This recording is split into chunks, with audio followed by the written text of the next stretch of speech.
গোসল কয় প্রকার ও কি কি? গোসল 3 প্রকার। 1 ফরজ গোসল, 2 ওয়াজিব গোসল, 3 সুন্নত গোসল।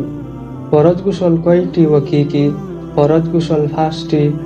1 হায়েজ থেকে ভালো হওয়ার পর, 2 নেফাস থেকে ভালো হওয়ার পর, 3 এহতেলামের পর, 4 শাহওয়াতের সহিত মনিবাহির হওয়ার পর, 5 দুখলে হাফসার পর।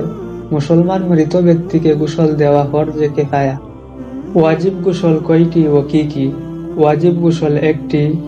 1 নাপাক শরীরে কেহ মুসলমান হইলে তাহার উপর গোসল করা ওয়াজিব। সুন্নত গোসল কয়টি ও কি কি? সুন্নত গোসল 4টি।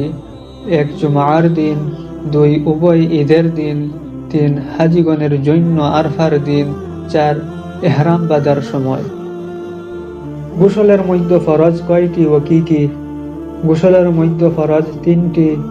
1 মুখ ভরিয়া কুল্লি করা, 2 নাকের নরম জায়গা পর্যন্ত পানি পৌঁছানো, 3 সমস্ত শরীরে ভালোভাবে মলিয়া ধৌত করা।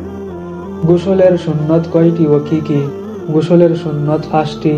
1 উভয় হাত কবজা পর্যন্ত ধোয়া ও ইস্তেঞ্জা করা, 2 শরীরের নাপাকি দূর করা, 3 ওযু করা, 4 3 বার সমস্ত শরীর ধোয়া, 5 শরীর ভালোভাবে মাজিয়া ধৌত করা ও গোসল শেষে দোয়া পড়া।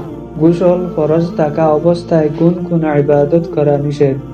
গোসল ফরজ থাকা অবস্থায় মসজিদে প্রবেশ করা, কোরআন শরীফ তেলাওয়াত করা, বাইতুল্লাহ শরীফ তোয়াফ করা, কোরআন শরীফে হাত দেওয়া এবং নামাজ আদায় করা নিষেধ।